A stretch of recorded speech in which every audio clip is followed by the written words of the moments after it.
মৰমৰ ছাত্ৰ-ছাত্ৰীসকল, এতিয়া আমি আলোচনা কৰিম দশম শ্ৰেণী বিজ্ঞানৰ প্ৰথম অধ্যায় ৰাসায়নিক বিক্ৰিয়া আৰু সমীকৰণ chemical reaction and equations. So এই চেপ্টাৰটো আৰম্ভণি কৰাৰ আগতে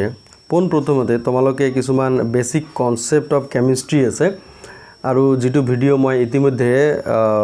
মোৰ চেনেলত দি ৰাখিছো। তোমালোকে এই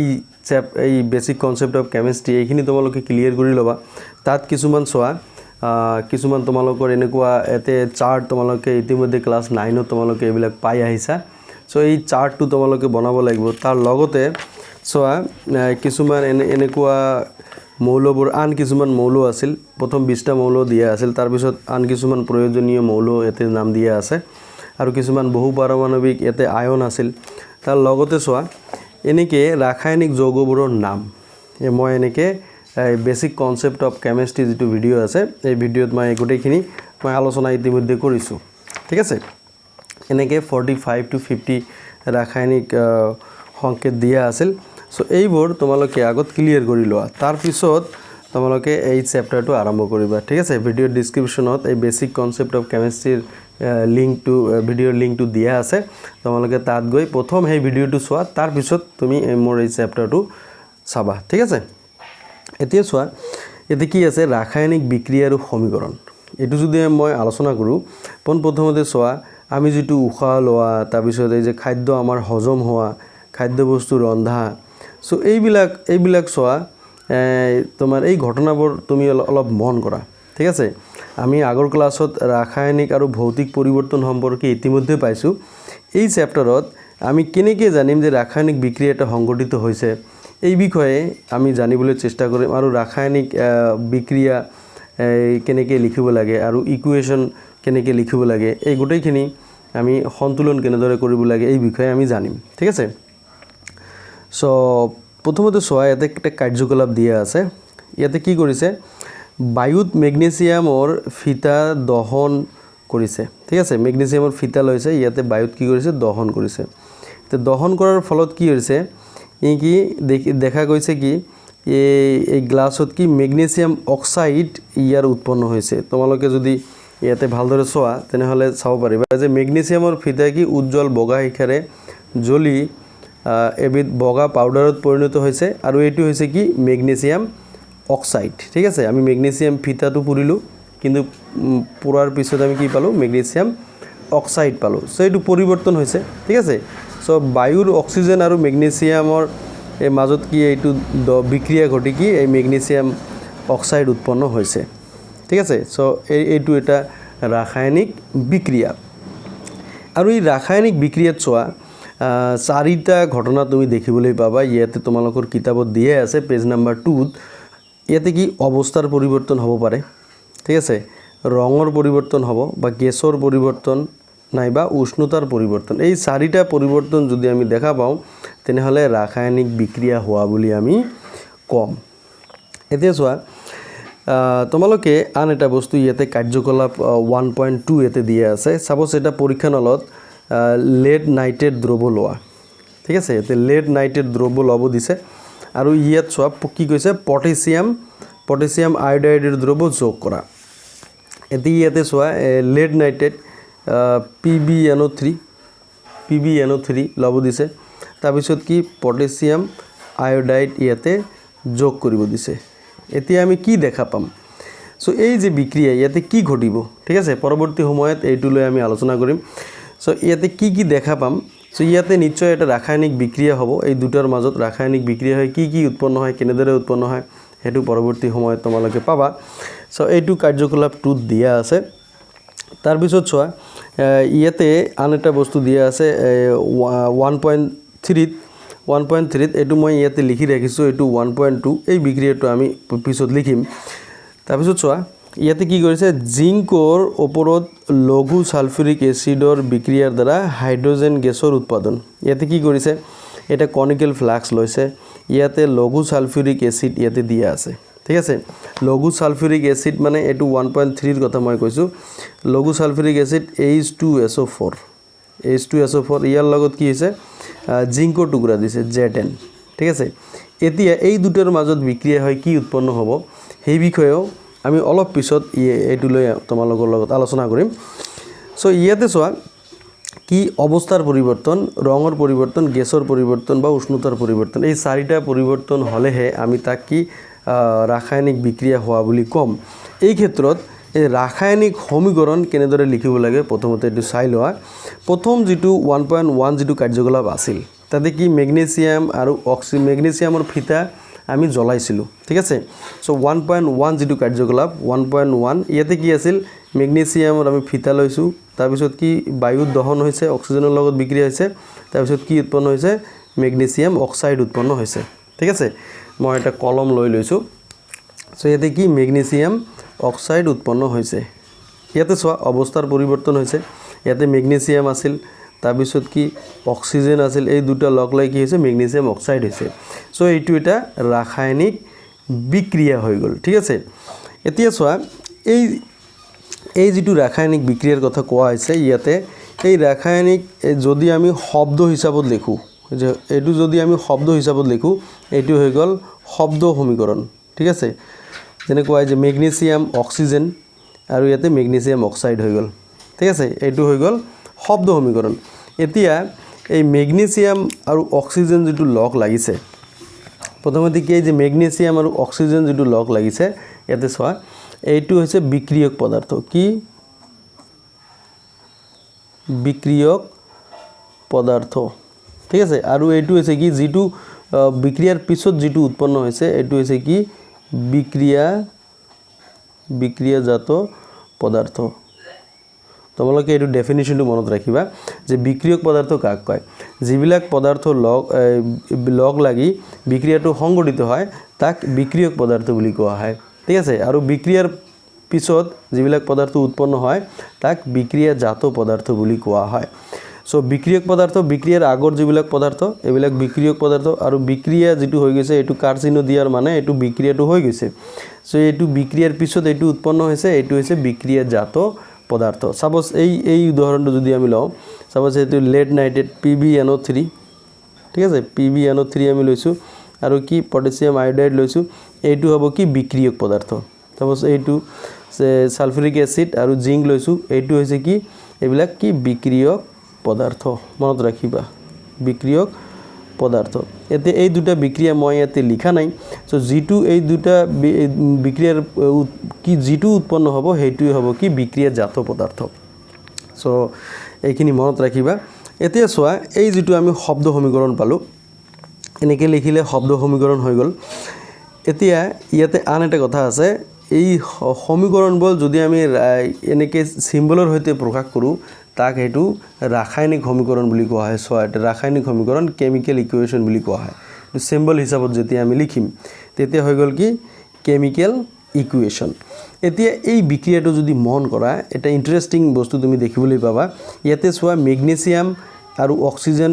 O2 বুলি দিয়া আছে ঠিক আছে আৰু ইয়াতে চোৱা মেগনেছিয়াম অক্সাইড এটা O সিঙ্গেল O দিয়া আছে সো এই প্ৰতিটো ৰাসায়নিক বিক্ৰিয়া কি কৰিব লাগে সন্তুলন কৰিব লাগে এটা ভৰৰ নিত্যতাৰ বিধি আছে এই বিধি মতে বিক্ৰিয়ক পদাৰ্থৰ মুঠ ভৰ অৰ্থাৎ এই যে এইটো দুটা পদাৰ্থ বিক্ৰিয়ক পদাৰ্থ যেটো মই ইতিমধ্যে তোমালোকক এইটো দেখুৱাই দিছো সো এই দুটা হৈছে কি বিক্ৰিয়ক পদাৰ্থ সো বিক্ৰিয়ক পদাৰ্থৰ মুঠ ভৰ আৰু বিক্ৰিয়াজাত পদাৰ্থৰ মুঠ ভৰ সদায় সমান হ'ব লাগে ঠিক আছে এই ক্ষেত্ৰত এই বিক্ৰিয়াবোৰ কি সন্তুলন কৰিব লাগে সেই কাৰণে ভৰৰ নিত্যতাৰ বিধি মানি চলিবলৈ সো এতিয়া এই বিক্ৰিয়াটোত চোৱা কি হৈছে ইয়াতে মেগনেছিয়াম এটা আছে ইয়াতে মেগনেছিয়াম এটা আছে কিন্তু ইয়াতে অক্সিজেন দুটা আছে ইয়াতে অক্সিজেন কি আছে এটা অক্সিজেন আছে সো অৰ্থাৎ এই বিক্ৰিয়াটো কি সন্তুলন হোৱা নাই সো এই ক্ষেত্ৰত তুমি ইয়াতে চোৱা মই মেগনেছিয়ামৰ বিক্ৰিয়াটো মই আকৌ এবাৰ লিখি দিছো সো মেগনেছিয়াম এই দুটা লগ লাগি কি মেগনেছিয়াম অক্সাইড উৎপন্ন হৈছে সো এই কি সন্তুলন হোৱা নাই এই সন্তুলন নোহোৱা যিবিলাক বিক্ৰিয়া এইটো কি জকা ৰাসায়নিক সমীকৰণ বুলি কোৱা হয় ঠিক আছে এইটো মনত ৰাখিবা সন্তুলন নোহোৱা যিবিলাক বিক্ৰিয়া এইবিলাক হৈছে জকা ৰাসায়নিক বিক্ৰিয়া আৰু ইয়াতে চোৱা যদি আমি সন্তুলন কৰি দিও ইয়াতে মেগনেছিয়াম ঠিকই আছে অক্সিজেন এতে দুটা আছে ইয়াতে আমি 2 দি দিলো তেতিয়া কি অক্সিজেন দুটা হৈ গল আৰু মেগনেছিয়াম এতে দুটা হৈ গল ইয়াতে আমি 2 দিব লাগিব এতিয়া এটো হৈ গল কি সন্তুলিত ৰাসায়নিক সমীকৰণ ঠিক আছে সন্তুলিত ৰাসায়নিক সমীকৰণ ঠিক আছে এইখিনি মনত ৰাখিবা সন্তুলন কৰিলে এইটো সন্তুলিত ৰাসায়নিক সমীকৰণ আৰু যদি সন্তুলন কৰা নহয় তেনেহ'লে তাক জকা ৰাসায়নিক সমীকৰণ বুলি কোৱা হয় এতিয়া আমি যেটো চোৱা এই তোমালোকৰ এই 1.2 যেটো আমি পাইছিলো চোৱা lead nitrate আৰু potassium iodide এই দুটাৰ বিক্ৰিয়াৰ ফলত তোমালোকৰ কি হ'ব তোমাৰ lead PbI2 lead iodide আৰু কি potassium nitrate উৎপন্ন হ'ব KNO3 সো মই ইয়াতে লিখি দিছো lead iodide আৰু potassium nitrate উৎপন্ন হ'ব ঠিক হেদৰে ইয়াতে সালফিউৰিক এসিড আৰু জিংকৰ মাজত যেতিয়া বিক্ৰিয়া হ'ব তোমালোকে ইয়াতে কনিকেল ফ্লাক্সটো যদি সোৱা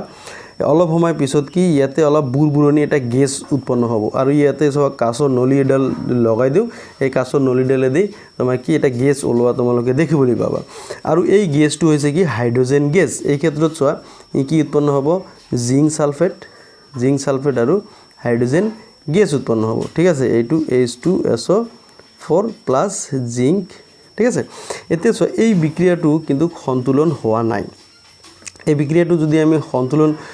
তোমালোকে অলপ চাই লোৱা সন্তুলন হৈ আছে নেকি সাপোজতে হাইড্ৰোজেন দুটা আছে ইয়াতে কি হাইড্ৰোজেন দুটা আছে ঠিক আছে ইয়াতে SO4 এটো বহু পাৰমাণবিক আয়ন এটো এটা হিচাপত ধৰি লবা SO4 ইয়াতে SO4 আছে ইয়াতে জিংক আছে সো এইটো এই বিক্রিয়াটো কিন্তু ইতিমধ্যে এই বিক্রিয়াটো সন্তুলন হৈ আছে ঠিক আছে এই কাৰণে সন্তুলিত ৰাসায়নিক সমীকৰণ এই বিক্ৰিয়াটো ঠিক আছে এনেদৰে ৰাসায়নিক বিক্ৰিয়াবোৰ সন্তুলন কৰিব লাগে ঠিক আছে তাৰ পিছত চোৱা তোমালোকৰ যেতিয়া এই বিক্ৰিয়াটো ইয়াতে দেখুৱা হৈছে তোমাৰ শব্দ সমীকৰণ ইয়াতে দেখুৱা হৈছে আৰু এই ৰাসায়নিক সমীকৰণ ইয়াতে দেখুৱা হৈছে ঠিক আছে ভৰৰ নিত্যতাৰ বিধি মানি চলিবলৈ বিক্ৰিয়াবোৰ সদায় সন্তুলন কৰিব লাগে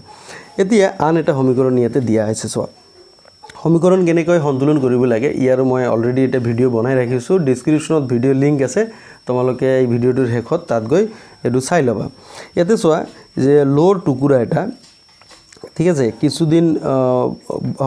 বায়ুৰ পৰিবেশত ৰাখিলে কি মামৰ ধৰে আৰু এই বিক্ৰিয়াটো চোৱা এনেদৰে লিখিব পাৰি যে লো এটো আইৰন আৰু এটো পানীৰ লগত যেতিয়া বিক্ৰি হয় তেতিয়া কি এই আইৰন অক্সাইড আৰু হাইড্ৰোজেন গেছ উৎপন্ন হয় সো এই বিক্ৰিয়াটো সোয়া এনেদৰে ইয়াতে সোয়া দুটা বিক্ৰিয়ক পদাৰ্থ আছে আৰু ইয়াতে দুটা বিক্ৰিয়াজাত পদাৰ্থ আছে এই বিক্ৰিয়ক আৰু বিক্ৰিয়াজাত পদাৰ্থ সন্তুলন কৰাৰ এটা সঠিক পদ্ধতি আছে সোয়া মই তোমালোকক এটো মই অলপ দেখুৱাই দিছো অলপ সময় চাই লোৱা সাপোজ এটো আইৰন আৰু কি H2O পানী কি উৎপন্ন হৈছে Fe3O4 আৰু কি হাইড্ৰোজেন গ্যাস উৎপন্ন হৈছে সো এই ক্ষেত্ৰত চোৱা প্ৰথমতে তুমি ইয়াতে ধাতুটো চাই লবা কি ধাতু কিমান আছে ইয়াতে লেফট হ্যান্ড সাইড তুমি ধৰি লব পাৰা এটো লেফট হ্যান্ড সাইড এটো কি ৰাইট হ্যান্ড সাইড সাপোজ ইয়াতে কিমান আছে আইৰন কেইটা আছে আইৰন আছে এটা তাৰ পিছত কিমান আছে হাইড্ৰোজেন আছে দুটা অক্সিজেন কিমান আছে এটা ঠিক আছে ইয়াতে চোৱা কি আছে আইৰন আছে তিনিটা তাৰ পিছত তোমাৰ হাইড্ৰোজেন আছে কেইটা দুটা অক্সিজেন আছে কেইটা চাৰিটা এতিয়া এই বিক্ৰিয়াটো সন্তুলন কৰিবলৈ তুমি কেনেদৰে কৰিবা ইয়াতে স্টেপ বাই স্টেপ তোমালোকক ইয়াতে দেখুৱাই দিছে ঠিক আছে প্ৰথমতে চোৱা তুমি এই বিক্ৰিয়াটো সন্তুলন কৰাৰ ক্ষেত্ৰত তুমি ইয়াতে চোৱা আইৰন ইয়াতে এটা হৈ আছে ইয়াতে তিনিটা আছে ঠিক আছে তুমি ইয়াতে আইৰনৰ কি কৰিব লাগিব ইয়াতে প্ৰথমে তুমি ইয়াতে 3 দিব লাগিব চোৱা ইয়াতে 3 দি দিলা তে এটো কি হৈ গল এটো 3 হৈ গল লেফট হ্যান্ড সাইডত 3 হৈ গল রাইট হ্যান্ড সাইডত ঠিকই আছে এতিয়া চোৱা ইয়াতে 3 দিয়াৰ লগে লগে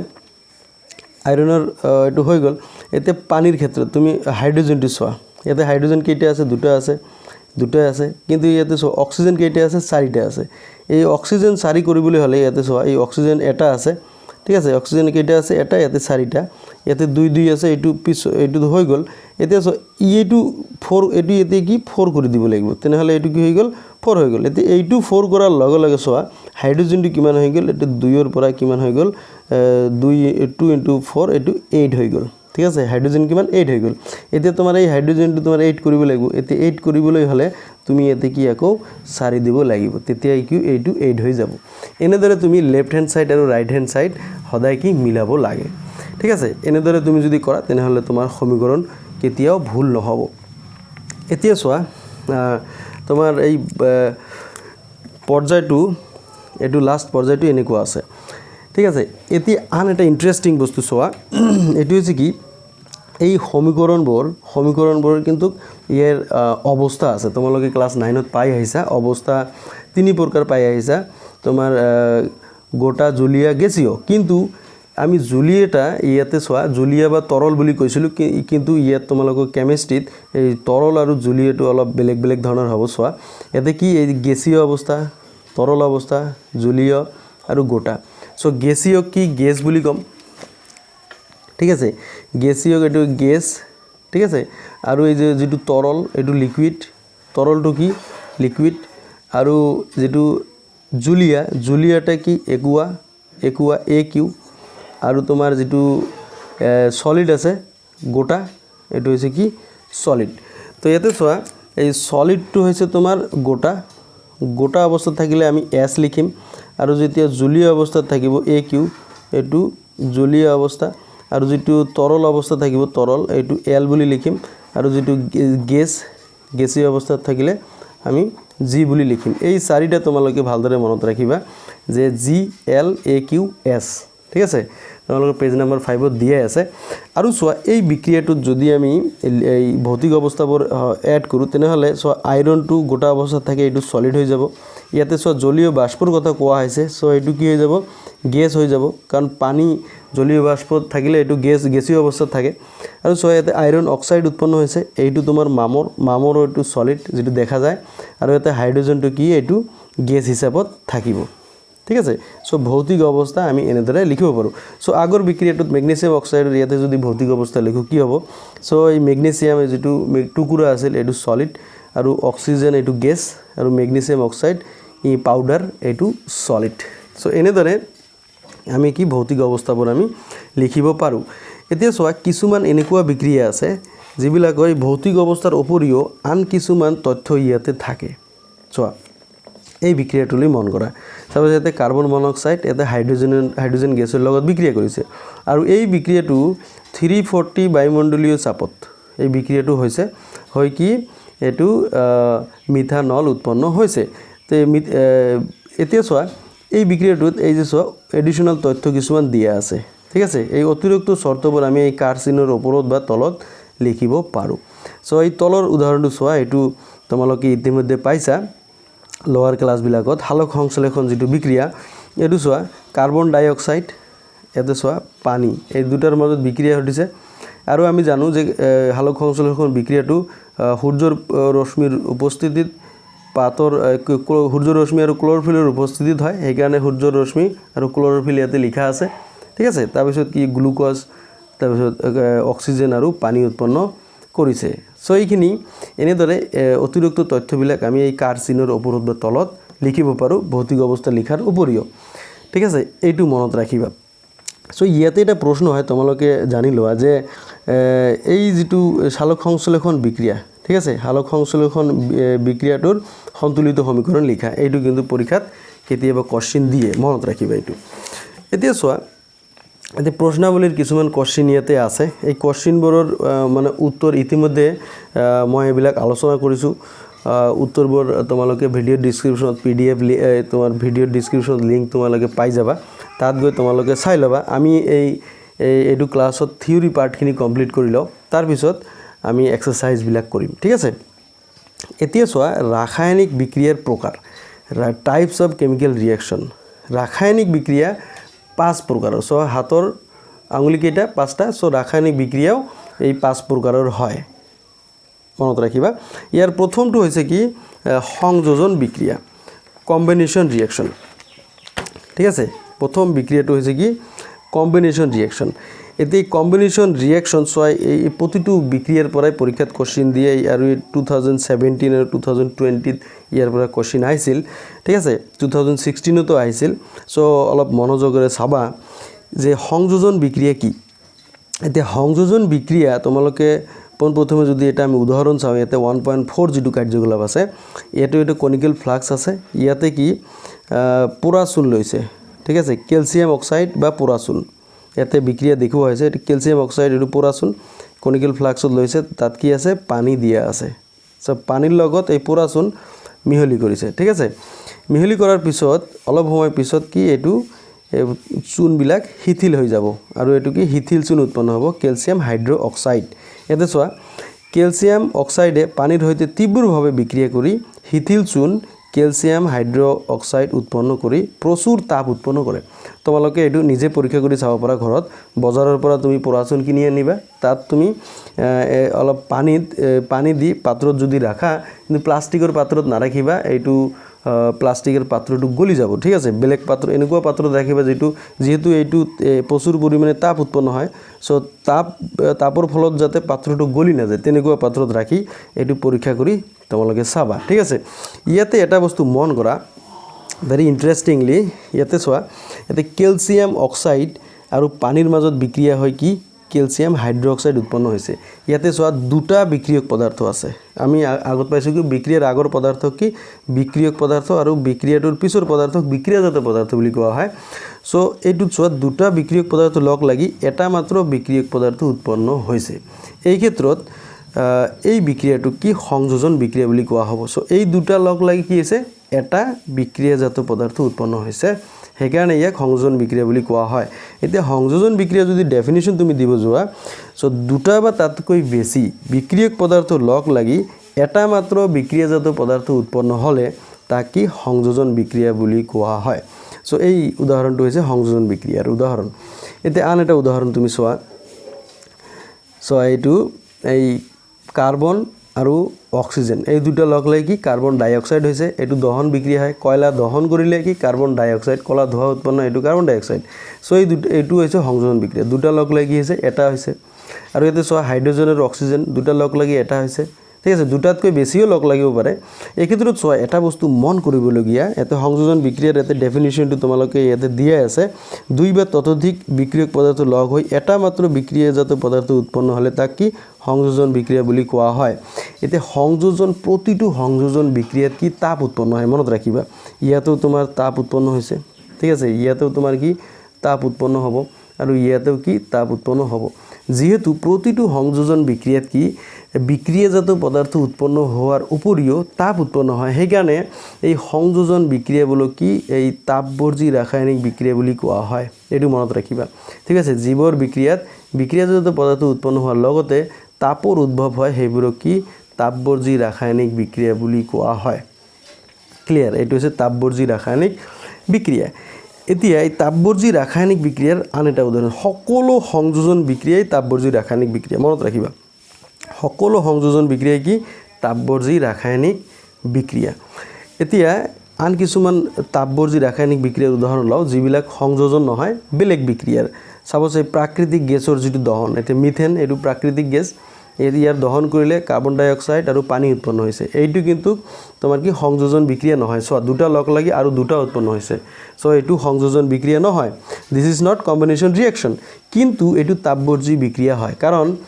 এই বিক্ৰিয়াটো কি তাপ উৎপন্ন হৈছে ঠিক আছে সো সকলো তাপবৰ্জী বিক্ৰিয়া সংযোজন বিক্ৰিয়া নহয় কিন্তু সকলো সংযোজন বিক্ৰিয়াই তাপবৰ্জী বিক্ৰিয়া এই কথাটো মনত ৰাখিবা এতিয়া শোষণ যেটো বিক্ৰিয়া চোৱা শোষণ বিক্ৰিয়া যেটো আমাৰ কোষৰ ভিতৰত এই বিক্ৰিয়াটো সংঘটিত হয় সো ইয়াতে চোৱা গ্লুকোজৰ লগত অক্সিজেন আৰু পানীৰ লগত বিক্ৰিয়া হয় কি কাৰ্বন ডাই অক্সাইড পানী আৰু শক্তি উৎপন্ন হৈছে যেহেতু শক্তি উৎপন্ন হৈছে এইটো এটা তাপবৰ্জী বিক্ৰিয়া ঠিক আছে এইটো তোমালোকে পৰীক্ষাত কোশ্চিন আহে যে শোষণক কিয় তাপবৰ্জী বিক্ৰিয়া বুলি কোৱা হয় তোমালোকে লিখিবা যে শোষণ বিক্ৰিয়াটোত বিক্ৰিয়াজাত পদাৰ্থ উৎপন্ন হোৱাৰ লগতে শক্তি উৎপন্ন হয় হেকাৰণে শোষণ বিক্ৰিয়াটোক তাপবৰ্জী ৰাসায়নিক বিক্ৰিয়া বুলি কোৱা হয় এতিয়া তোমালোকে সমীকৰণটো এটো লিখি দিব লাগিব ঠিক আছে তেতিয়া উত্তৰটো হৈ যাব সো এনেদৰে তোমালোকে চোৱা এই যে বনস্পতিজাত দ্ৰৱৰ পাছৰ হাৰ লৈ হোৱা পৰিৱৰ্তন এটা তাপবৰ্জী বিক্ৰিয়া সো তাপবৰ্জী বিক্ৰিয়া যদি বিক্ৰিয়াজাত পদাৰ্থৰ লগত তাপ উৎপন্ন হয় তেনেহলে তাক তাপবৰ্জী বিক্ৰিয়া বুলি কোৱা হয় ইয়াতে চোৱা এটা ভেৰি ইম্পৰ্টেন্ট কথা ইয়াতে দিয়া আছে যে মাৰ্বলৰ ৰাসায়নিক সংকেত এই যে ক্যালসিয়াম হাইড্ৰ অক্সাইড এটো মনত ৰাখিবা CaCO3 ঠিক আছে এই CaCO3 ইয়াক কিন্তু এই যে মাৰ্বল বুলিও কোৱা হয় কেতিয়াবা পৰীক্ষাত সোধে যে মাৰ্বলৰ ৰাসায়নিক সংকেত কি এটো ক্যালসিয়াম কাৰ্বনেট CaCO3 এতিয়া চোৱা আমি নেক্সট আলোচনা কৰিম কি বিয়োজন বিক্ৰিয়া ডিকম্পোজিশন ৰিঅ্যাকশন এতে সংযোজন পাই গলো এতিয়া বিয়োজন বিক্ৰিয়া কাক বলে প্ৰথমতে যদি উদাহৰণটো চোৱা ইয়াতে চোৱা এই ফেৰাছ সালফেট ইয়াতে দিয়া আছে চোৱা ফেৰাছ সালফেট এই ফেৰাছ সালফেটত যদি আমি ইয়াতে এটা কণিক তোমাৰ টেষ্ট টিউবত লৈ যদি আমি উত্তপ্ত কৰোঁ তেনেহলে কি ফেৰিক অক্সাইড আৰু সালফাৰ ডাই অক্সাইড সালফাৰ ট্ৰাই অক্সাইড উৎপন্ন হয় এই বিক্ৰিয়াটো ইন্টাৰেস্টিংলি তুমি মন কৰা এটা বিক্রিয়ক পদার্থ ভাঙি তিনিটা বিক্রিয়াজাত পদার্থ উৎপন্ন হৈছে ঠিক আছে এটা বিক্রিয়ক পদার্থ ভাঙি তিনিটা বিক্রিয়াজাত পদার্থ উৎপন্ন হৈছে সেই কাৰণে এই বিক্ৰিয়াটো কি বিয়োজন বিক্ৰিয়া বুলি কোৱা হয় ঠিক আছে জীৱৰ বিক্রিয়াত কি এটা বিক্রিয়ক পদার্থ ভাঙি দুটা বা তাতকৈ বেছি বিক্রিয়াজাত পদার্থ উৎপন্ন হয় তাক বিয়োজন বা ডিকম্পোজিশন রিঅ্যাকশন বুলি কোৱা হয় এইখিনি কথা কিন্তু মনত ৰাখিবা ঠিক আছে আৰু চোৱা এই প্ৰতিটো ডিকম্পোজিশন ৰিঅ্যাকশনত ঠিক আছে অৰ্থাৎ এই যে বিয়োজন বিক্ৰিয়াত কি তাপ পোহৰ নাইবা বিদ্যুৎ শক্তিৰ প্ৰয়োজন হয় ইয়াতে চোৱা এই বিক্ৰিয়াটো এই বস্তুটো ভাঙিবলৈ অৰ্থাৎ ফেৰাছ সালফেট ভাঙিবলৈ ইয়াতে তাপ দিব লাগিব আন এটা উদাহৰণ যদি আমি লওঁ ইয়াতে চোৱা যে চূন হিল দিয়া আছে ক্যালসিয়াম কাৰ্বনেট ইয়াতে অলপ আগত পালো ইয়াক মাৰ্বল বুলিও কোৱা হয় ইয়াতে ক্যালসিয়াম কাৰ্বনেট সলিড ইয়াত যদি আমি তাপ প্ৰয়োগ কৰো তেনেহলে ক্যালসিয়াম অক্সাইড আৰু কাৰ্বন ডাই অক্সাইড উৎপন্ন হৈছে ঠিক আছে কার্বন ডাই অক্সাইড এই বিক্রিয়াটো বিয়োজন বিক্রিয়া সো এটা ভাঙি দুটা উৎপন্ন হৈছে কিন্তু এই বিক্রিয়াটো সংগঠিত হওঁতে ইয়াতে তাপৰ প্ৰয়োজন হৈছে এনে ধৰণৰ যিবিলাক বিয়োজন বিক্ৰিয়া আছে যত কি তাপৰ প্ৰয়োজন হয় এই বিক্ৰিয়াবোৰক কি তাপীয় বিয়োজন বুলি কোৱা হয় যে যেতিয়া এটা বিয়োজন বিক্ৰিয়াত তাপ প্ৰয়োগ কৰি ঘটোৱা হয় তেনেহলে তাক তাপীয় বিয়োজন বুলি কোৱা হয় মনত ৰাখিবা ঠিক আছে তাপ প্ৰয়োগ কৰি ঘটোৱা যিবিলাক বিয়োজন বিক্ৰিয়া তাক কি তাপীয় বিয়োজন বিক্ৰিয়া বুলি কোৱা হয় সো এই বস্তুবিলাক তোমালোকে যিবিলাক উদাহৰণ আছে এই উদাহৰণবিলাক তোমালোকে কিন্তু নিজে ঘৰত নিজে লিখিব লাগিব লিখি তোমালোকে প্ৰ্যাকটিছ কৰিবা আৰু এই কাৰ্যকলাপৰ পৰা পৰীক্ষাত কিন্তু কোশ্চিন আহি থাকে ঠিক আছে এতে কাৰ্যকলাপ 1.6 হোৱা ইয়াতে কি কৰিছে এটা উতলৰ নলীত 2 গ্ৰাম মান লেড নাইট্ৰেট পাউডাৰ লৈছে ঠিক আছে PbNO3 লৈছে লেড নাইট্ৰেট তাৰপিছত চোৱা ইয়াতে কি কৰিছে ই কি উতলৰ নলিকাটো ধৰা আৰু এই চিত্ৰ দেখুৱা দৰে ইয়াতে গৰম কৰিব দিছে এনেকে ঠিক আছে লেড নাইট্ৰেট পাউডাৰ লৈ ইয়াতে গৰম কৰিব দিছে এতে লেড নাইট্ৰেট চোৱা যে PbNO3 ইয়াতে চোৱা লেড নাইট্ৰেট ইয়াতে যদি গৰম কৰা হয় তেনেহলে লেড অক্সাইড নাইট্ৰোজেন ডাই অক্সাইড আৰু অক্সিজেন উৎপন্ন হয় অক্সিজেন গ্যাস ঠিক আছে আৰু নাইট্ৰোজেন ডাই অক্সাইড গ্যাস এইটো দুটা গ্যাস আৰু লেড অক্সাইড এইটো সলিড এইটো উৎপন্ন হৈছে সো এটা ভাঙি কি তিনিটা বিক্রিয়াজাত পদার্থ উৎপন্ন হৈছে আৰু ইয়াতে তাপ প্ৰয়োগ কৰি ঘটাইছো সেইকাৰণে এইটো এটা বিয়োজন বিক্রিয়া এইটো এটা ভাঙি তিনিটা উৎপন্ন হৈছে এইটো এটা বিয়োজন বিক্রিয়া তাৰ উপৰিও এটা তাপ প্ৰয়োগ কৰি ঘটোৱা হৈছে সো এইটো তাপীয় বিয়োজন বিক্রিয়া ঠিক আছে সো এই বিক্রিয়াটোত ইন্টারেস্টিংলি কিছুমান কোশ্চিন হোদে যে 2 গ্ৰাম মান লেড নাইট্ৰেট পাউডাৰ লৈ গৰম কৰা অলপ সময় পিছত কি দেখিবলৈ পাবা অলপ সময় পিছত কি ৰং দেখিবলৈ পাবা এনেকুৱা হোদে তেনেকে চোৱা যদি প্ৰশ্ন আহে নলিকাটোৰ পৰা মুগা বৰণীয়া ধোঁৱা নিৰ্গত হোৱা দেখিবা আমি কি এটো মুগা বৰণৰ ধোঁৱাই যে যেটো তোমাৰ নাইট্ৰোজেন অক্সাইড যেটো আছে এইটি মুগা বৰণৰ ধোঁৱা উৎপন্ন হ'ব এই বিক্ৰিয়াটোত ঠিক আছে আৰু এই ধোঁৱাটো কি যে নাইট্ৰোজেন ডাই অক্সাইডৰ আৰু ইয়াতে সন্তুলিত সমীকৰণ লিখা এটো সন্তুলিত সমীকৰণ ইয়াতে লিখিব লাগিব আৰু কি এই বিক্রিয়াটো কি বিক্রিয়া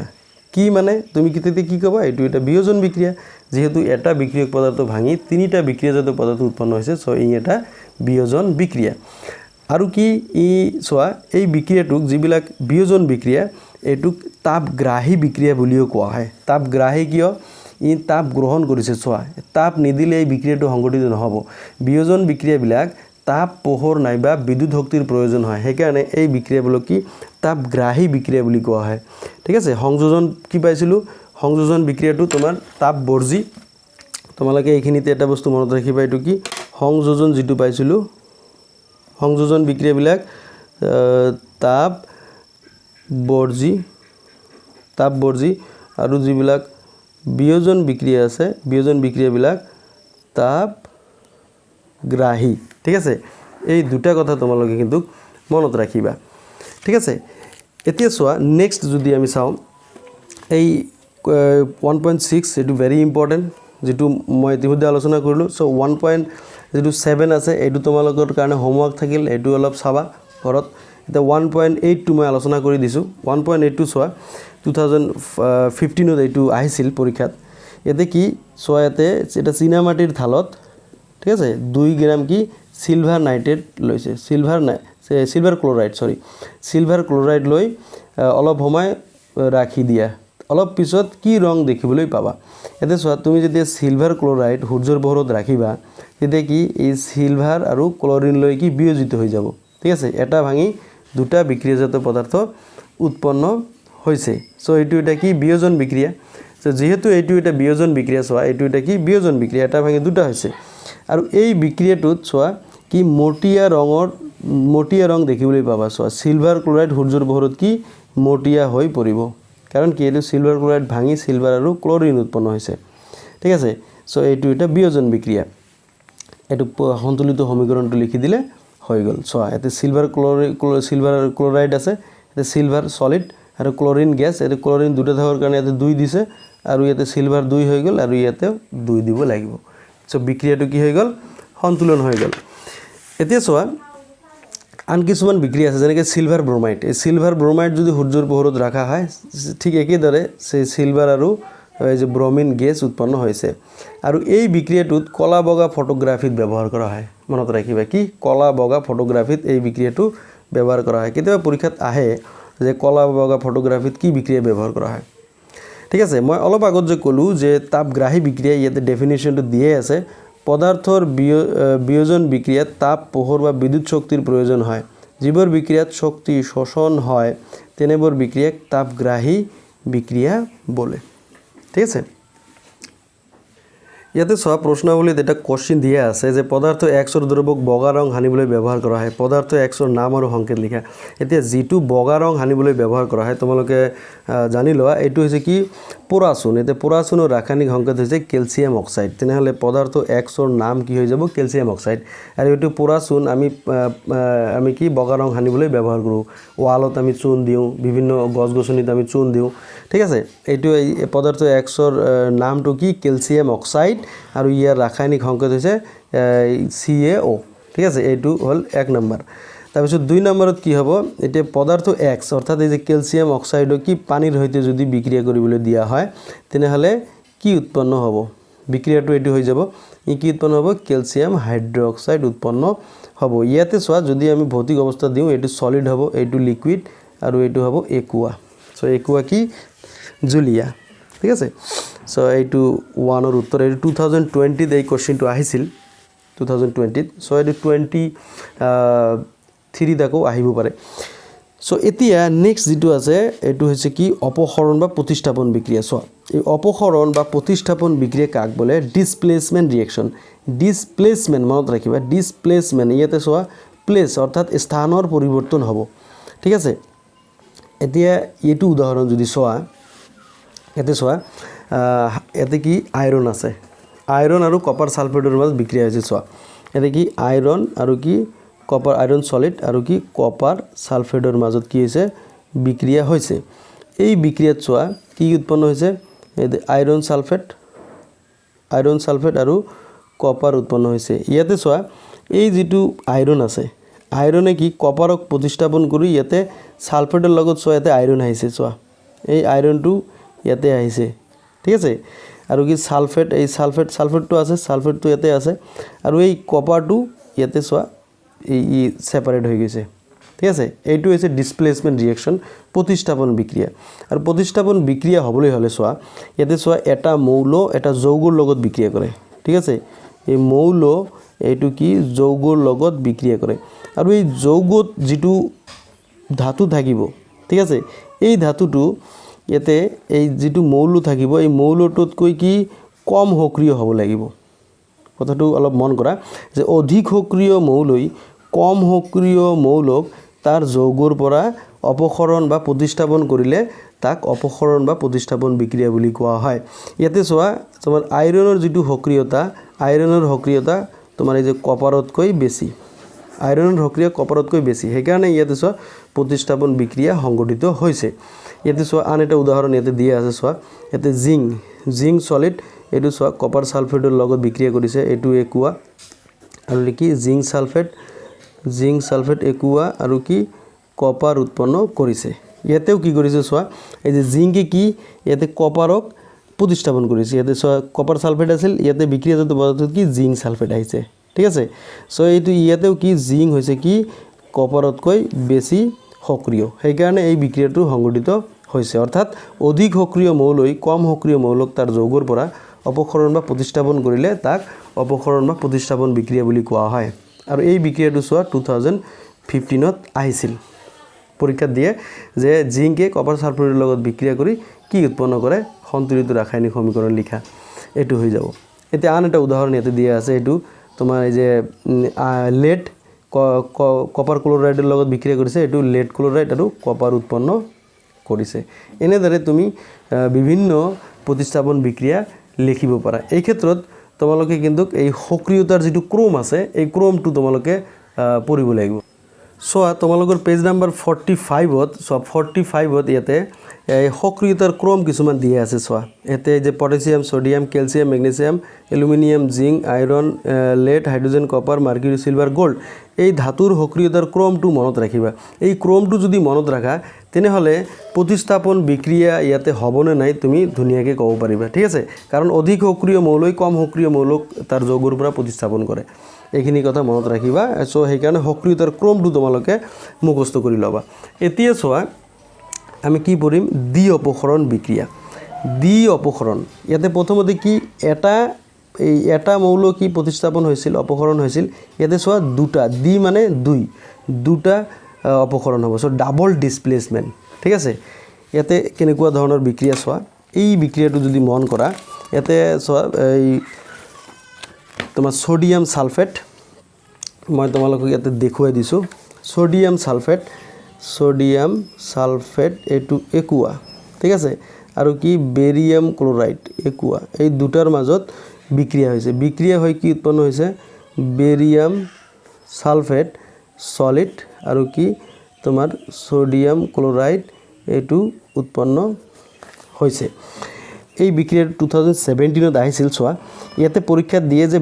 সোডিয়াম সালফেট আৰু বেৰিয়াম ক্লোৰাইডৰ বিক্ৰিয়া ঘটি কি উৎপন্ন হয় কি বেৰিয়াম সালফেট আৰু সোডিয়াম ক্লোৰাইড উৎপন্ন হৈছে এই বিক্ৰিয়াটো কিও এটা দ্বি অপক্ষৰণ বিক্ৰিয়া ইয়াতে চোৱা ইয়াতে কি হৈছে সোডিয়ামৰ লগত সালফেট আছে ইয়াতে বেৰিয়ামৰ লগত ক্লোৰাইড আছে ক্লোৰিন আছে ইয়াতে কি কৰিছে এই সোডিয়াম গৈ ইয়াতে ক্লোৰিনৰ লগত লগ লাগিছে ঠিক আছে আৰু ইয়াতে এই বেৰিয়াম আহি সালফেটৰ লগত লগ লাগিছে সো বেৰিয়াম সালফেট হৈ গৈছে ইয়াতে বেৰিয়াম সালফেট আৰু ইয়াতে সোডিয়াম ক্লোৰাইড ইয়াতে সোডিয়াম ক্লোৰাইড আহিছে ঠিক আছে সেই কাৰণে এটো হৈছে কি দ্বি অপক্ষৰণ ঠিক আছে দ্বি অপক্ষৰণ কাৰণ কি দুবাৰ অপক্ষৰণ হৈছে ইয়াতে সেই কাৰণে এটো দ্বি অপক্ষৰণ বিক্ৰিয়া বুলি কোৱা হয় ঠিক আছে যি বিক্ৰিয়াত বিক্ৰিয়ক পদাৰ্থ দুটাৰ মাজত আয়নৰ বিনিময় হয় সো ইয়াতে আয়নৰ বিনিময় কি কৈছো কাৰণ সোডিয়াম পজিটিভ আয়ন সালফেট এটু নেগেটিভ আয়ন এতে বেৰিয়াম এটু পজিটিভ আয়ন এটু ক্লোৰিন টু এটু হৈছে নেগেটিভ আয়ন এতিয়া ইয়াৰ পজিটিভে ইয়াৰ নেগেটিভৰ লগত লগ লাগিছে আৰু ইয়াৰ পজিটিভে ইয়াৰ নেগেটিভৰ লগত লগ লাগিছে সেইকাৰণে কোৱা হয় কি যে বিক্ৰিয়ক পদাৰ্থ দুটাৰ মাজত আয়নৰ বিনিময় হলে তাক দ্বি অপক্ষৰণ বিক্ৰিয়া বুলি কোৱা হয় ঠিক আছে বা ডাবল ডিসপ্লেসমেন্ট ৰিঅ্যাকশন বুলি কোৱা হয় কিন্তু এই বিক্ৰিয়াত এটা মন কৰিবলগীয়া কথা এইটোৱে যে ইয়াতে চোৱা এই পানীত এটা অদ্ৰাব্য পদাৰ্থৰ সৃষ্টি হয় আৰু ইয়াক অধক্ষেপ বুলি কোৱা হয় ঠিক আছে দ্বি অপক্ষৰণ বিক্ৰিয়াত পানীত অদ্ৰাব্য পদাৰ্থ দেখিবলৈ পোৱা যায় আৰু ইয়াক অদ্ৰাব্য পদাৰ্থ কি অধক্ষেপণ বুলি কোৱা হয় ঠিক আছে আৰু অধক্ষেপণ উৎপন্ন হোৱা বিক্ৰিয়াক অধক্ষেপণ বিক্ৰিয়া বুলিও কোৱা হয় এইখিনি মনত ৰাখিবা কাৰণ এটো পৰীক্ষাত হুদে আৰু ইয়াতে কিছুমান বৰ্ণনাও যদি কৰিব দিয়ে তোমালোকে ধুনিয়াকে কৰিব পাৰিবা এই কেনেকে এটো হৈ গল কাৰণ মই ইয়াতে অলপ আগত যদি দেখুৱাই দিলো যে এই যে সোডিয়ামে ক্লোৰিনৰ লগত আৰু বেৰিয়াম টু পজিটিভে সালফেটৰ লগত লগ লাগিছে সো ইয়াতে আয়নৰ বিনিময় হৈছে এইখিনি তোমালোকে অলপ ভালদৰে পঢ়িবা ঠিক আছে এই দ্বি অপক্ষৰণ বিক্ৰিয়াৰ এটা ডেফিনিশনো দিয়া আছে সো যি বিক্ৰিয়াত বিক্ৰিয়াজাত পদাৰ্থ দুটাৰ মাজত আয়নৰ বিনিময় ঘটে তাক দ্বি অপক্ষৰণ বিক্ৰিয়া বলে ঠিক আছে এটো ধুনিয়াকে হৈ গল সো এতিয়া লাস্ট আছে কি বিক্ৰিয়া এটো হৈছে কি জাৰণ বিজাৰণ এটা বস্তু মনত ৰাখিবা জাৰণ আৰু বিজাৰণ যেটো বিক্ৰিয়া ঠিক আছে অক্সিজেন যুক্ত হলে তাক জাৰণ বিক্ৰিয়া বুলি কোৱা হয় কি অক্সিজেন যুক্ত হলে তাক জাৰণ বিক্ৰিয়া বুলি কোৱা হয় যেনেকুৱা যেনেকুৱা এইটো সাপোজ কপাৰ আছে কপাৰৰ লগত কি এইটো অক্সিজেন যুক্ত হৈছে ইয়াতে আমি তাপ দিছো কি উৎপন্ন হৈছে কপাৰ অক্সাইড উৎপন্ন হৈছে ঠিক আছে তো সন্তুলনৰ কাৰণে এইটো 2 দিব লাগিব এতে অক্সিজেন যুক্ত হোৱা এইটো হৈছে কি জাৰণ বিক্ৰিয়া সিম্পলি এইটো মনত ৰাখিবা ঠিক আছে কিন্তু হাইড্ৰোজেন যদি অপক্ষৰণ হয় হেইটোও জাৰণ বিক্ৰিয়া হয় এইখিনি দুটা বস্তু মনত ৰাখিবা সো জি বিক্ৰিয়াত অক্সিজেন যুক্ত হয় নাইবা হাইড্ৰোজেন অপক্ষৰণ হয় তেনেহলে তাক জাৰণ বিক্ৰিয়া বুলি কোৱা হয় এতিয়া যদি আকো ওলটাটো হয় ঠিক আছে ওলটা মানে কি যদি অক্সিজেনটো বিয়োগ হৈ যায় সাপোজ এটো কপাৰ অক্সাইড আছে তাৰ পিছত এটো কি আছে হাইড্ৰোজেন আছে এই বিক্ৰিয়াটো চোৱা কি হ'ব কপাৰ আৰু পানী উৎপন্ন হৈছে ইয়াতে চোৱা এইটো চোৱা ইয়াতে কপাৰ অক্সাইডে কি আছে অক্সিজেন হেৰুৱাই কপাৰ উৎপন্ন কৰিছে এইটো হৈছে কি বিজাৰণ অৰ্থাৎ জি বিক্ৰিয়াত অক্সিজেন হেৰুৱাই তাকি বিজাৰণ বিক্ৰিয়া বলে ঠিক আছে ইয়াতে এই হাইড্ৰোজেনটো কি কৰিছে হাইড্ৰোজেন গেছে অক্সিজেন লাভ কৰিছে এইটো হৈ যাব কি জাৰণ অৰ্থাৎ জি বিক্ৰিয়াত কি অক্সিজেন লাভ কৰে ঠিক আছে তাকি জাৰণ বিক্ৰিয়া বুলি কোৱা হয় এতিয়া আন এটা কনসেপ্ট আছে এইটো হৈছে কি ৰেডক্স বিক্ৰিয়া জাৰণ বিজাৰণ বিক্ৰিয়া সহায়তে দিয়া আছে যে যিবিলাক বিক্ৰিয়াত এটা পদাৰ্থ জাৰিত হওঁতে আনটো পদাৰ্থ বিজাৰিত হয় নাইবা যে যিবিলাক বিক্ৰিয়াত এটা পদাৰ্থ বিজাৰিত হওঁতে আনটো জাৰিত হয় তেনেহলে তাক ৰেডক্স বিক্ৰিয়া বুলি কোৱা হয় ঠিক আছে ইয়াতে তোমালোকে এই কোশ্চেনটো পঢ়িবা যে ৰেডক্স বিক্ৰিয়া কাক বলে যে এটা বিক্ৰিয়ক পদাৰ্থ জাৰিত হওঁতে আনটো বিজাৰিত হয় এনেবোৰ বিক্ৰিয়াক জাৰণ বিজাৰণ বা ৰেডক্স বিক্ৰিয়া বুলি কোৱা হয় এইটো হৈছে ৰেডক্স বিক্ৰিয়াৰ উদাহৰণ ঠিক আছে ৰেডক্স বা জাৰণ এটা হাইফেন দি বিজাৰণ জাৰণ বিজাৰণ বিক্ৰিয়া ঠিক আছে সো এনেদৰে তোমালোকে কেইটামান জাৰণ বিজাৰণ বিক্ৰিয়া তোমালোকে লিখিবলৈ চেষ্টা কৰিবা ইয়াতেও কেইটামান দিয়া আছে চোৱা এতে জিংক অক্সাইড এতে কাৰ্বনৰ লগত এতে জিংক আৰু তোমাৰ কাৰ্বন মনোক্সাইড উৎপন্ন কৰিছে সাপোজ এটো জিংক অক্সাইড এতে কি কাৰ্বন তাৰ পিছত কি জিংক প্লাস কাৰ্বন মনোক্সাইড এতে চোৱা জিংক কি হৈছে জিংক অক্সাইড জিংক লৈ ৰূপান্তৰিত হৈছে এটো হৈছে কি বিজাৰণ আৰু কাৰ্বন অক্সিজেন যুক্ত হৈছে এটো হৈছে কি সো জাৰণ ঠিক আছে এনেদৰে তোমালোকে এই প্ৰশ্নাৱলীৰ এই যেটো 3 নম্বৰ প্ৰশ্ন আছে এই দুটো তোমালোকে ঘৰত কৰিবা এটো 17ত আহিছিল এটো হৈ গল জাৰণ বিজাৰণ বিক্ৰিয়া ইয়াতে চোৱা এই কাৰ্যকলাপটো 2016ত আহিছিল মনত ৰাখিবা চীনা মাটিৰে তৈয়াৰী এখন থালত 1 গ্ৰাম মান তোমাৰ কপাৰ পাউডাৰ গৰম কৰা ইয়াতে চীনা মাটিৰ থালত 1 গ্ৰাম কপাৰ পাউডাৰ গৰম কৰিব দিছে ইয়াতে কি হৈছে চোৱা কপাৰ পাউডাৰ গৰম কৰিলে কি এই কি পৃষ্ঠ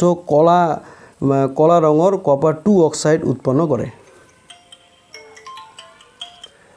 কলা ৰঙৰ চোৱা ইয়াতে কি উৎপন্ন কৰিছে যে কলা ৰঙৰ কপাৰ 2 অক্সাইড উৎপন্ন কৰিছে এইখিনিতে কলা ৰঙৰ চোৱা তোমালোকৰ পৰীক্ষাত কোশ্চেন সুধিব যে 1 গ্ৰাম মান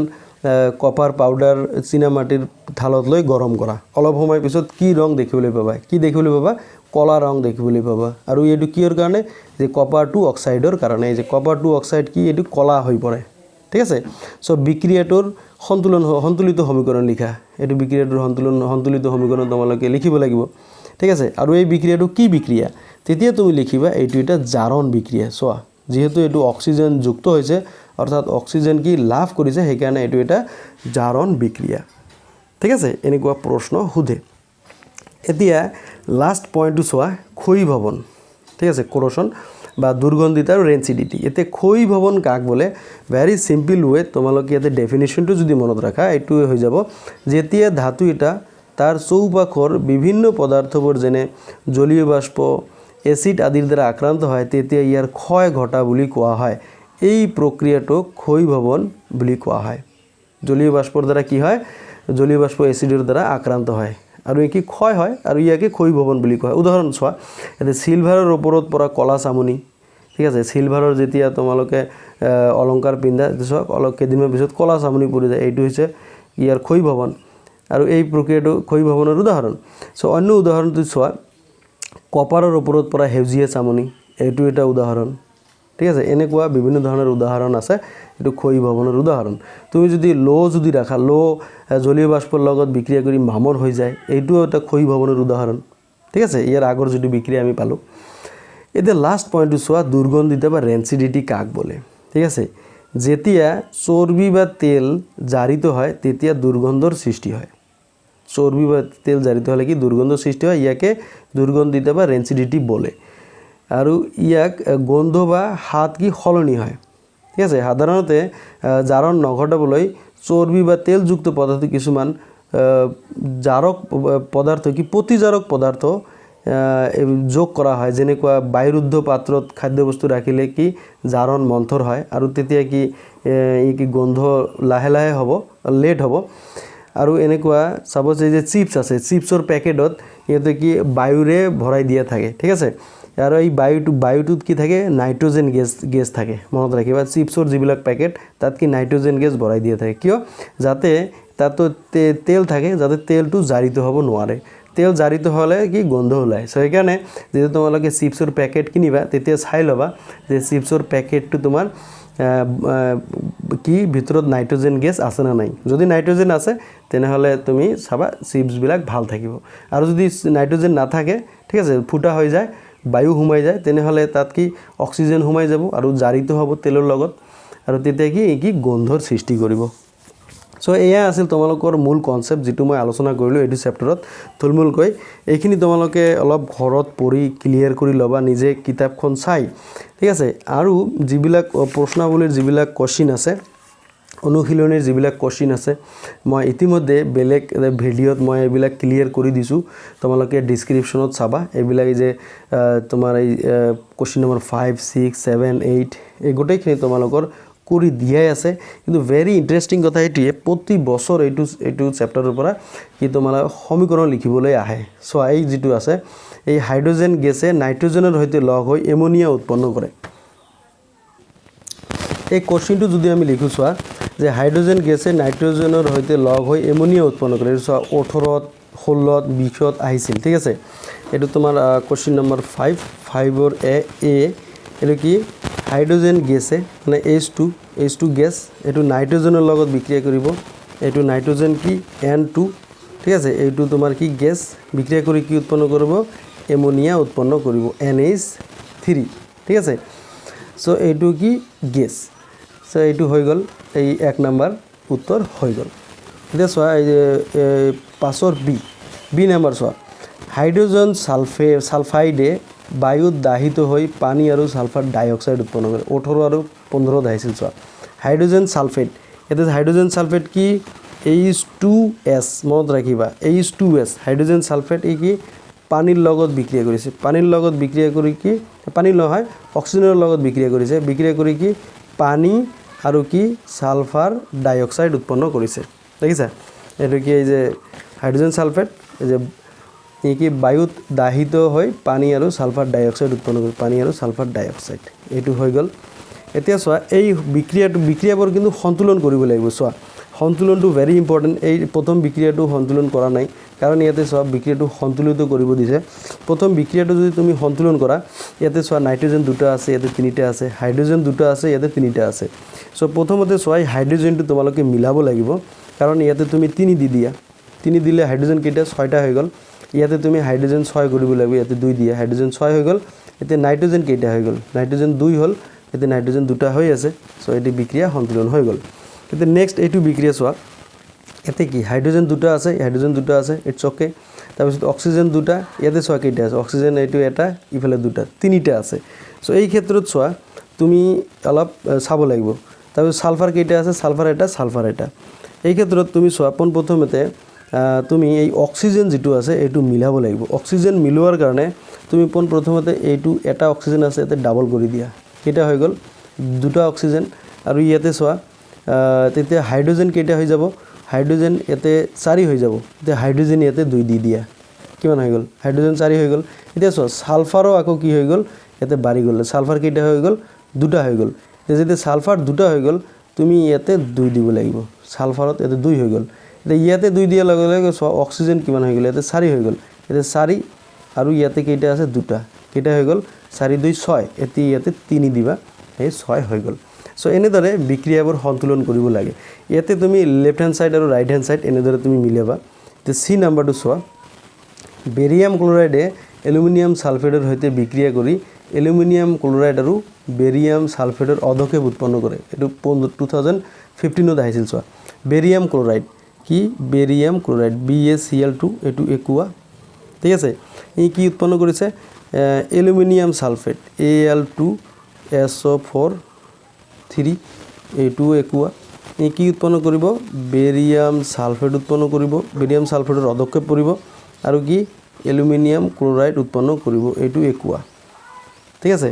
এতে এই বিক্ৰিয়াটো চোৱা এতে সন্তুলন কৰিব লাগিব এটো তুমি এনেকে দিব পাৰা এটো অধক্ষেপ পৰিব হা এতে চোৱা এলুমিনিয়াম কেইটা আছে চোৱা দুটো আছে ইয়াতে কেইটা আছে এলুমিনিয়াম এটা আছে সো ইয়াতে 2 দি দিয়া ক্লোৰিন কেইটা হৈ গ'ল 4 হৈ গ'ল ক্লোৰিন ইয়াতে 2 দি দিয়া 4 হৈ গ'ল বেৰিয়াম দুটা হৈ গ'ল ইয়াতে বেৰিয়াম কি ইয়াতে 2 দি দিয়া বেৰিয়াম দুটা হৈ গ'ল ইয়াতে সালফেট SO4 বহু পাৰমাণৱিক আয়ন এটো এটা হিচাপত ধৰিবা সো SO4 কেইটা দুটা আছে সো ইয়াতে 2 নহয় ইয়াতে 3 দিব লাগিব সৰি এটাকে 3 দিব লাগিব এটো যেহেতু সালফেটৰ 3 আছে সো বেৰিয়াম কেইটা 3টা হৈ গ'ল ঠিক আছে বেৰিয়াম যে 3টা হৈ গ'ল ইয়াতে তোমাৰ 3 দিব লাগিব ইয়াতে 3 দিলে বেৰিয়াম 3টা হৈ গ'ল ক্লোৰিন কেইটা 6টা ক্লোৰিন ঠিক আছে ক্লোৰিন 3 গুণ 6 হৈ যাব আৰু ইয়াতে চোৱা ক্লোৰিন কেইটা এটো 2 নহয় এটো 3 হ'ব এটো লিখাতে ভুল হৈছে কাৰণ এটো AlCl3 হ'ব ঠিক আছে 3 গুণ 6 হৈ গ'ল সো এনেদৰে এটো চোৱা কৰিব লাগিব তে ডি নাম্বাৰটো চোৱা পটাছিয়াম ধাতুয়ে পানীৰ সৈতে বিক্ৰিয়া কৰি পটাছিয়াম হাইড্ৰক্সাইড আৰু হাইড্ৰোজেন গেছ উৎপন্ন কৰে এটো 2020 আহিছিল চোৱা ই পটাছিয়াম ধাতু সো ধাতু হলে সলিড তাৰ পিছত কি পানীৰ সৈতে বিক্ৰিয়া কৰিছে পানী তাৰ পিছত কি পটাছিয়াম হাইড্ৰক্সাইড উৎপন্ন কৰিছে আৰু কি হাইড্ৰোজেন গেছ উৎপন্ন কৰিছে এতিয়া চোৱা এটো আমি সন্তুলন কৰিম এতে হাইড্ৰোজেন দুটা অক্সিজেন এটা তো হাইড্ৰোজেন এতে 3টা আছে সো এতে 2 দি দিলো সো হাইড্ৰোজেন 4 হৈ গ'ল ইয়াতে 2 দিলো হাইড্ৰোজেন 4 অক্সিজেন 2 হৈ গ'ল অক্সিজেন 2 পটাছিয়াম দুটা ইয়াতে 2 দিলো পটাছিয়াম দুটা হৈ গ'ল সো এটো কি হৈ গ'ল সন্তুলন হৈ গ'ল সো এনেদৰে তোমালোকে সন্তুলন বিক্ৰিয়াবোৰ লিখি তোমালোকে সন্তুলন কৰিবা ঠিক আছে তোমালোকৰ এই যে কোৱেশ্চন নম্বৰ 5 তাৰ পিছত 7 8 এবিলাক অলৰেডি কৰি দি আছে ডেসক্ৰিপচনত ভিডিও লিংকটো তোমালোকে চাব পাৰা সো মৰমৰ ছাত্ৰ-ছাত্ৰীসকল ভিডিওটো তোমাৰ কেনেকুৱা লাগিল সো তুমি কমেন্ট বক্সত নিশ্চয় জনাবা আৰু যদি ভিডিওটো তোমাৰ ভাল লাগিছে তেনেহলে তোমাৰ বন্ধুবৰ্গৰ লগত তোমালোকে শেয়াৰ কৰিবা ঠিক আছে আৰু যদি তোমালোকৰ কিবা প্ৰশ্ন থাকে নিশ্চয় মোক জনাবা ঠিক আছে এইখিনিতে তোমালোকৰ 2023 যেটো বেচ আছে 2023 বেচ মানে এই বছৰ যেটো তোমালোকে 9 ৰ পৰা যিবিলাকে 10 ত উঠিছা ঠিক আছে এই বছৰ ইহঁতৰ কাৰণে মই এটা নতুন সেশন এটো আৰম্ভ কৰিলো তোমালোকে এটা নাম্বাৰ নোট কৰি লোৱা 8472829618 এইটো WhatsApp নাম্বাৰ হয় এই নাম্বাৰত তোমালোকে তোমাৰ নাম ঠিক আছে তাৰ পিছত স্কুল নেম তাৰ পিছত তোমাৰ কি ডিস্ট্ৰিক্ট